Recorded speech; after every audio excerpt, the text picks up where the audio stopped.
Good morning.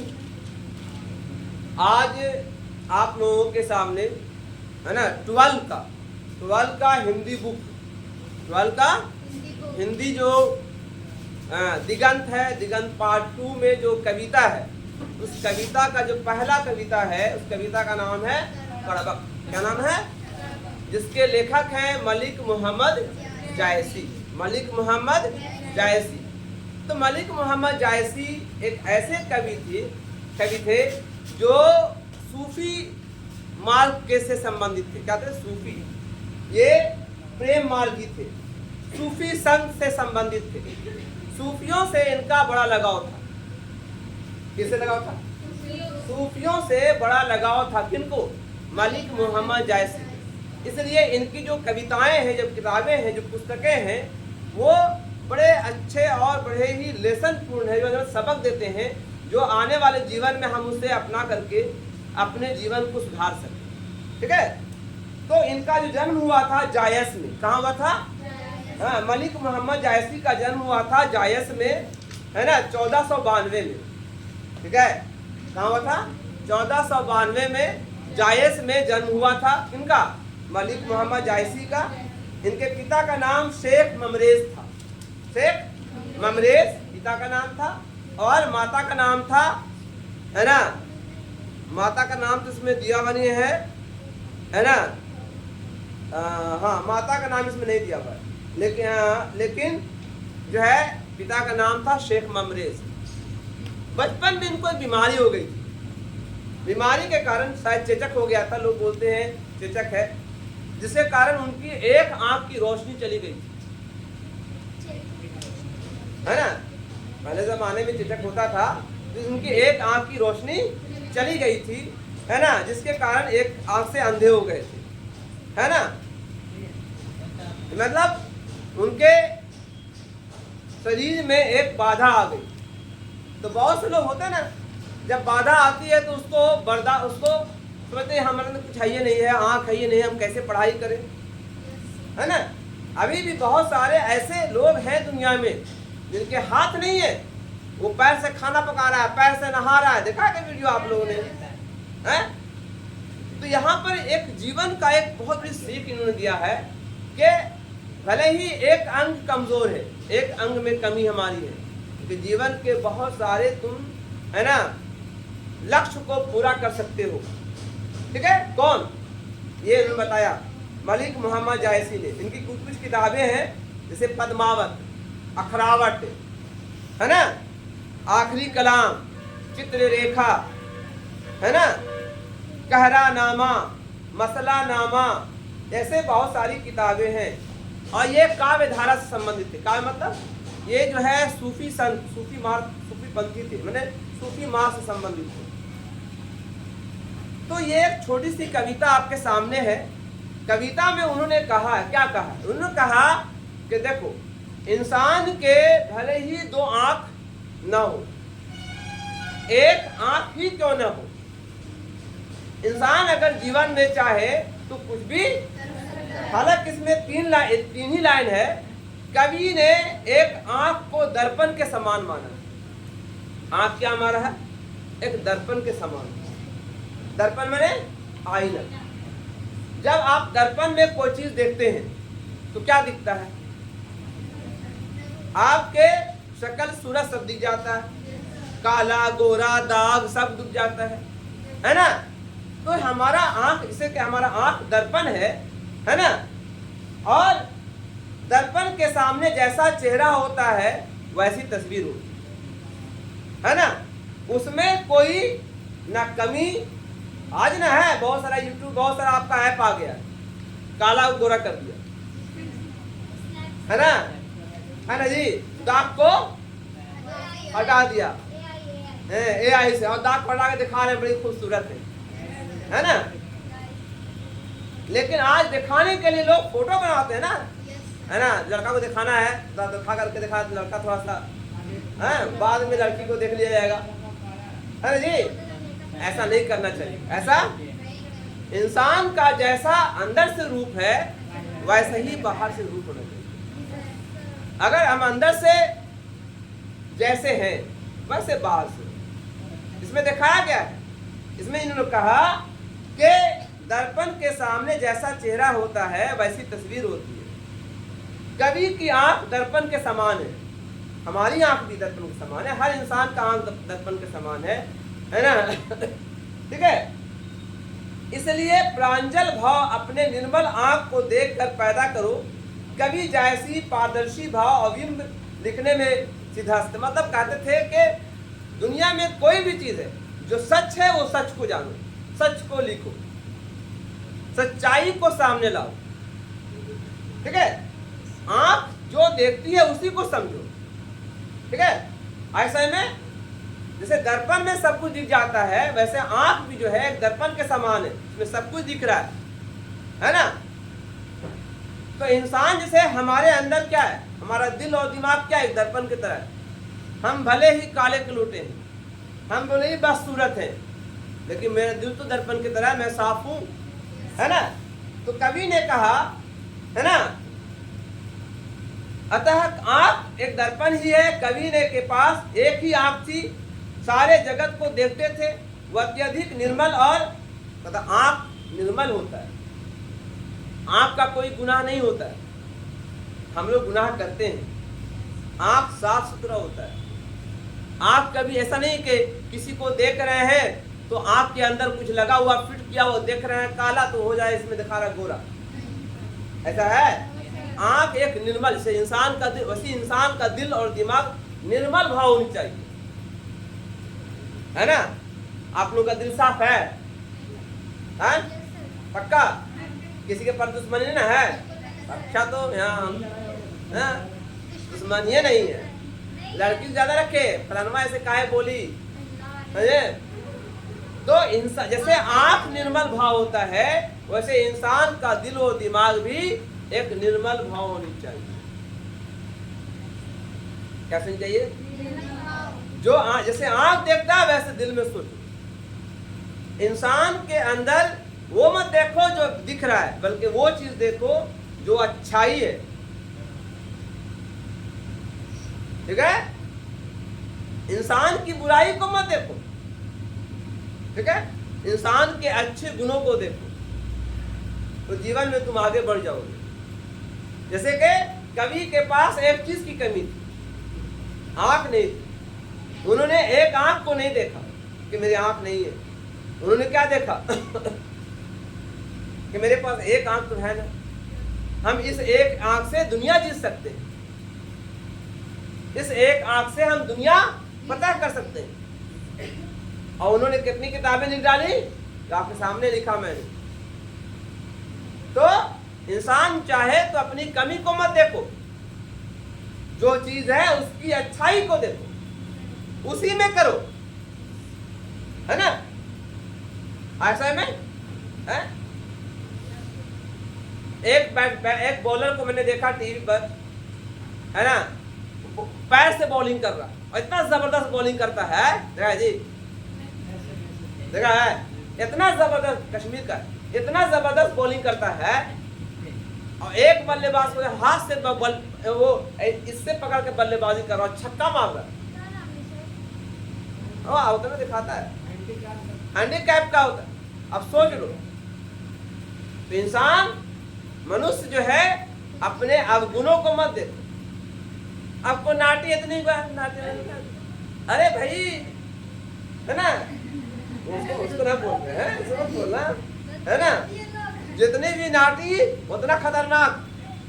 अरे कहा जाता है कि लोहे में टाटा, आदि में नाटा और चप्पल में बाटा, खतरनाक हुए, है ना, आदि में, है ना। हमारे सचिन तेंदुलकर थे हमारे खिलाड़ी, कितना 5.5 फुट थे, इतना खतरनाक खिलाड़ी का अच्छे से बॉलर को धज्जी उड़ा दो, हैं? समझा? ये मत समझो, ठीक है।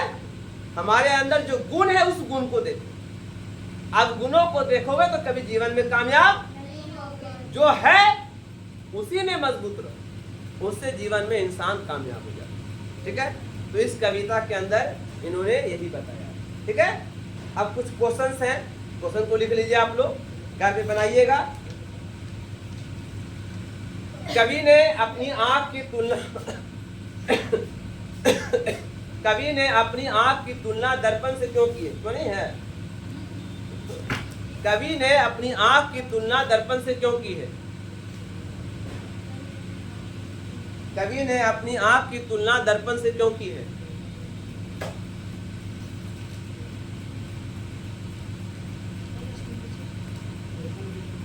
हाँ, दर्पण से क्यों की है?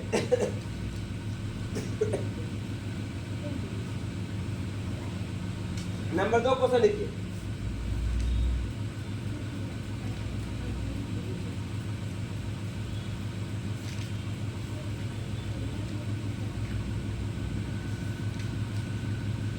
चलिए, पहले कड़बक में कलंक, पहले कड़बक में कलंक, कांच और कंचन के बारे में क्यों वर्णन किया है?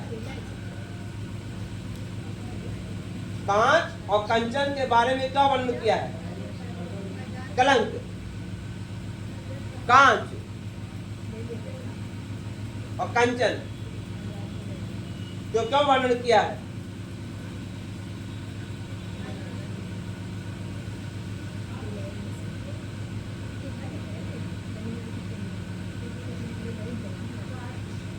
और कंचन क्या वर्णन किया है?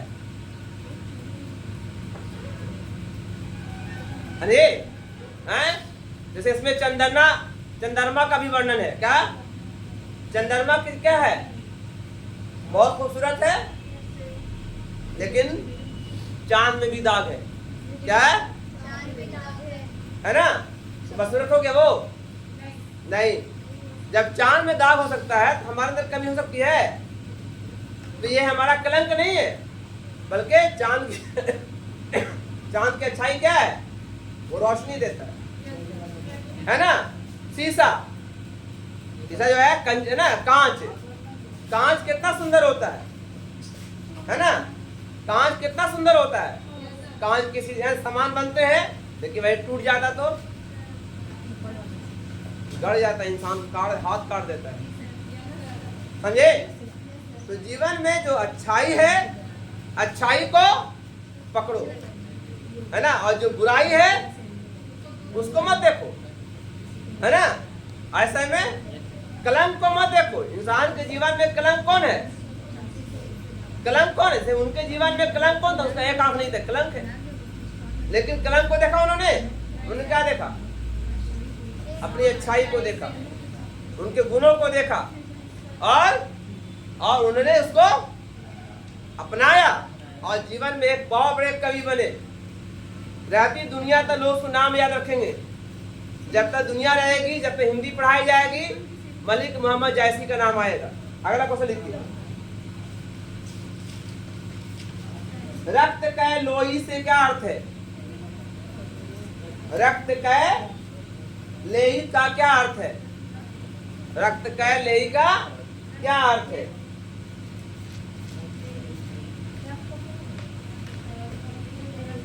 ले का क्या अर्थ है? रक्त कै लेई का क्या अर्थ है?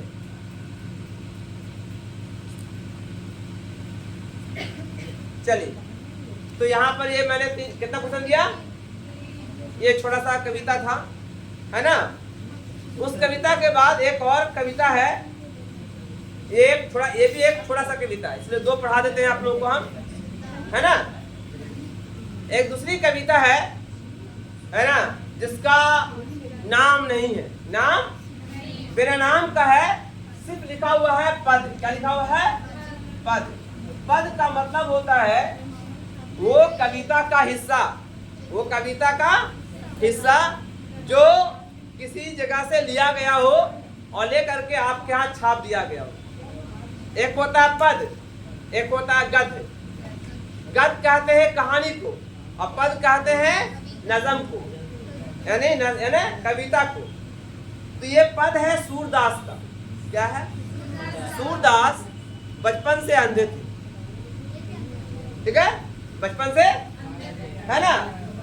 भारत में इन्हें बहुत ही प्रतिष्ठा और इज्जत से नाम लिया था इनका, क्योंकि सूरदास कृष्ण की भक्ति करते, ये भक्ति कवि है। क्या है? भक्ति कवि है। क्या ये कौन है? ये भक्ति कवि है ना। इनके बारे में कहा जाता है इनका जन्म हुआ था 1478 में। दिल्ली के पास गांव था सीही नामक गांव में हुआ था। ये बचपन में है ना, बचपन से अंधे थे, इसलिए शिक्षा ग्रहण नहीं कर पाए। कौन? ये वल्लभाचार्य के शिष्य है ना। वल्लभाचार्य कौन है? इन्हें पुष्टि मार्ग का जहाज कहा जाता है। वल्लभाचार्य कहा जाता है। उन्हीं के शिष्य थे। कौन?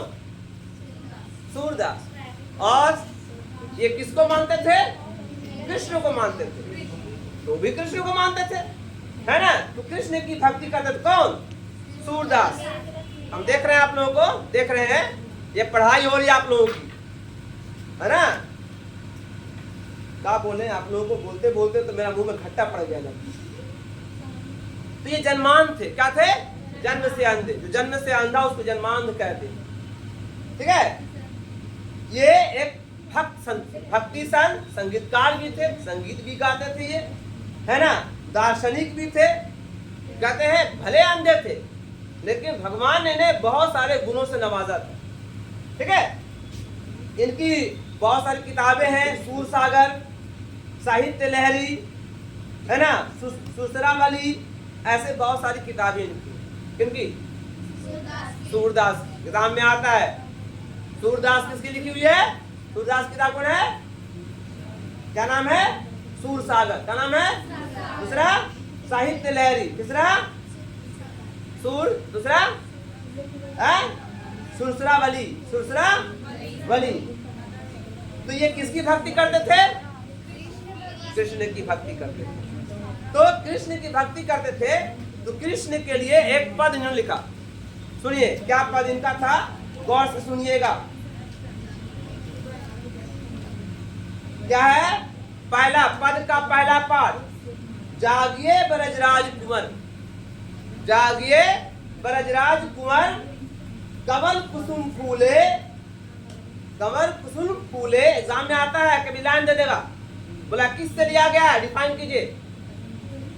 कुमुद विरंद संकुचित भय, विरंग लता भूले, तुम चुर खग रोहर सुनहु, बोलत बनराई, रमती गौ खरकनी, बछड़ा हितकाई, विधु मलिन रवि प्रकाश, गावत नर नारी, सुर सयाम प्रात उठौ, अम्बुज करधारी।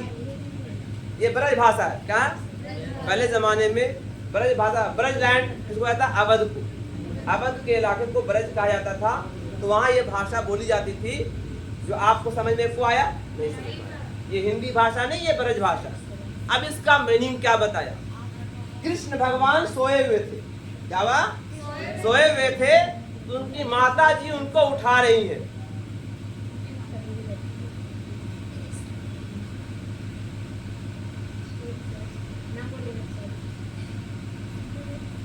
उनकी माता जी उठा रही हैं। और किस वर्ड से उठा रही है? कौन से वर्ड बोल रही है? हे ब्रजराज कुंवर, हे ब्रजराज कुंवर, है ना। भोर हो रही है, भोर मतलब सुबह, भोर हो रही है, जागिए, है ना। आज मम्मी उठाती है किसी को? आपको तो पहले पढ़ उठ रहे, है ना। लेकिन मम्मी कैसे उठा रही है? जागिए ब्रजराज कुंवर, भोर हो रही है, भोर। कमल के फूल खिल चुके हैं, खिल रहे हैं, है ना। कुमुद के फूलों पर पंखुड़ियां फैल चुकी हैं, भौरे लताओं पर भनभना रही हैं, भिनभिना रही हैं, है ना। मुर्गे और पक्षियां कोलाहल कर रही हैं, आवाज दे रही हैं, है ना। क्या बोल रहे हैं? वनराज ने शेर, वनराज कहा है शेर को, शेर आवाज दे रहे हैं। ठीक है। गौशालों में गायें रभा रही हैं। किस लिए? अपने बच्चों को दूध पिलाने के लिए रभाएं रभा रही हैं। बछड़ों को दूध पिलाने के लिए दौड़ी चली जा रही हैं, है ना। चंद्रमा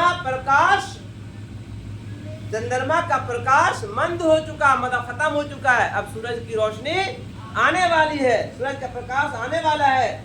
सूरज की किरणें चारों तरफ फैल रही हैं, ठीक है। उठिए ब्रजराज, है ना, उठिए ब्रजराज, सुबह हो रही है। कैसे उठा रहे हैं? बहुत सारे एग्जाम्पल्स दे करके। किसका एग्जाम्पल? पक्षियों का, मुर्गों का, गायों का, है ना, तो ये शेरों का, सबका एग्जाम्पल दे करके ये जगा रही है। किनको? अपने पुत्र को। माँ कौन थी? माँ का नाम, कृष्ण के माता का नाम यशोदा, है ना, ठीक है। चलिए समझ आ गया। तो पहले पद में क्या बताया कि पहले पद में, है ना, ये बताया गया कि माता अपने पुत्र कृष्ण को जगा रहे हैं, है ना। जगा, हम सवाल कर देते, खड़ा कर देते हैं अभी आप लोगों को, अभी खड़ा कर देते हैं सवाल और जवाब दीजिएगा आप लोग। आवाज संडे है, थोड़ा ठुकानी भी शुरू हो जाएगा आप लोगों को, हमें समझाया तो समझे क्या बोले हैं? हे ब्रजराज उठिए, उठिए, सुबह हो चुकी है ना। कमल खिल चुके हैं, भौरे लताओं पर भनभना रही हैं, है ना, तितलियां उड़ रही हैं, गायें अपने बच्चों के तरफ दौड़ रही हैं, अपने बछड़ों की तरफ दौड़ रही हैं ताकि उन्हें दूध पिला सकें। वनराज शेर जंगलों में दहाड़ रहे हैं, सुबह हो चुकी है ना। जागिए, तो जगाने का तरीका है ना। अब दूसरा पद है, दूसरे पद में क्या बताया है? जेवंत सयाम नंद कनिया, है ना, जेवंत सयाम नंद कनिया, कछुत खात कछुत धरनी गिरावत, छवि निर्खती नंदरनिया, बरी बेसन बहु भौतनी, व्यंजन विविध अगनिया, डरत खात लेत अपने कर रुचि मानत, दधी तोनिया, मिश्री दही माखन मिश्रित करी मुखत, नवक छवि धनिया, अपुन खात नन मुखत नावत, तू छवि कहत ना बनिया, जोरस नंद जसोदा बिलसते, नो नहीं तिहू भवनिया, भोजन करित नंद अचमन लिन्हो, मांगत सूरज उठनिया। इस पंक्ति में, इस पद में कहा, इसमें वो दृश्य को पेश किया गया है जब कृष्ण भगवान नंद के गोद में बैठकर खाना खा रहे थे, भोजन कर रहे थे। उस समय वो बच्चे थे, छोटे थे। तो बच्चा जब खाते रहता है, जब खाता है तो उसकी अटखेलियां अजीब होती है ना। तो ये कहते हैं बाल कृष्ण नंद बाबा के गोद पे बैठ करके खा रहे हैं, कुछ खा रहे हैं और कुछ गिरा रहे हैं। बच्चा खाता ना, खाने का आदत क्या एक खाते थे बचपन में, बड़ा पूरा मुंह में लपेट, है ना, लपेट के पूरा ऐसे, ठीक है। तो वैसे ही कुछ खा रहे हैं, कुछ गिरा रहे हैं, भूमि पर गिरा रहे हैं, है ना। यशोदा माँ ये सब देख करके खुश हो रही है। बच्चे की अटखेली देखकर, छोटा बच्चा होता है जब खाता है कुछ गिराता है तो माँ को बड़ी खुशी होती है कि मेरा बच्चा अब जवान हो रहा है। उसकी अटखेलियां देख कर, उसकी लड़ाई को देख कर, उसके फेंका फेंकी को देख करके, मारा मारी को देख करके, है ना, बड़ी खुश होती, ठीक है। ऐसे में तो वो कुछ खाते हैं और कुछ गिराते हैं, है ना। क्या खा रहे हैं, है ना, क्या खा रहे हैं बताइए? दही, मक्खन और मिठाई, मिश्री और बताइए दही, है ना। कुछ खा रहे हैं, कुछ गिरा रहे हैं, और कभी कभी नंद बाबा के मुंह में ढके, बच्चा कहता था ना आप भी खाइए, ढकेल, है ना, तो उसके मुंह में ढकेल रहे, है ना, कि लीजिए आप भी खाइए। बच्चा कहता तो होता है, लेगा आप तूने मुंह में ढकेल ले, आप भी खाइए। तो ये आदत बच्चे की होती है, तो वो नंद बाबा के मुंह में डालना है। ये दृश्य देख करके स्वर्ग में भी सारे देवता खुश हो रहे हैं। उनकी अटकेली को देखकर सारे देवता खुश हो रहे हैं। और लास्ट में सूरदास कहते हैं कि काश वो जमीन पे गिरा हुआ वो जो जूठा खाना है वो हमको मिल जाता, हम खा लेते तो मेरी जिंदगी सफल हो जाती। मेरी जिंदगी सफल हो जाती। किसका जूठा था वो? कृष्ण कौन है? भगवान है। तो भगवान का जूठा अगर मिल जाए तो मेरी जिंदगी सफल हो जाती। तो ये अभिलाषा करते हैं, ये चाहत रखते हैं। कौन? सूरदास के क्या? इनकी जो जूठन है जमीन पे गिरा हुआ है, काश हमको मिल जाता, है ना, हमारी जिंदगी संवर जाती, हमारी जिंदगी बन जाती। तो इस कविता में इस पद का दो भाग है। पहले भाग में उठाने का, किस तरह से यशोदा माँ कृष्ण को उठा रही है, और दूसरे पद में बताया है किस तरह खाना खाते हैं, वो अटकेलियां करते हैं, किस तरह से खाने को गिराते हैं, है ना। तो बच्चा जिस तरह से करता है तो उस अटकेली को देख करके बड़ी खुश हुई। ठीक है। इस कविता को जो आपका पूरा बुक में है भी, इसका डिफाइन कर करके लिख के लाना है। अगले बार आपको हम, जैसे वीडियो में भी है, वीडियो भी हो रहा है, आप इसको देख भी सकते हैं, सुन सकते हैं बार बार, उससे भी लिखा जाए। ठीक है। चलिए इस वीडियो को यहीं पर अंत करते हैं। Thank you. ये हिंदी का पार्ट है 12th का। कुछ बच्चे जो है जिनको पता नहीं है तो आप सुन सकते हैं, सुन करके इसका नोट्स तैयार कर सकते हैं।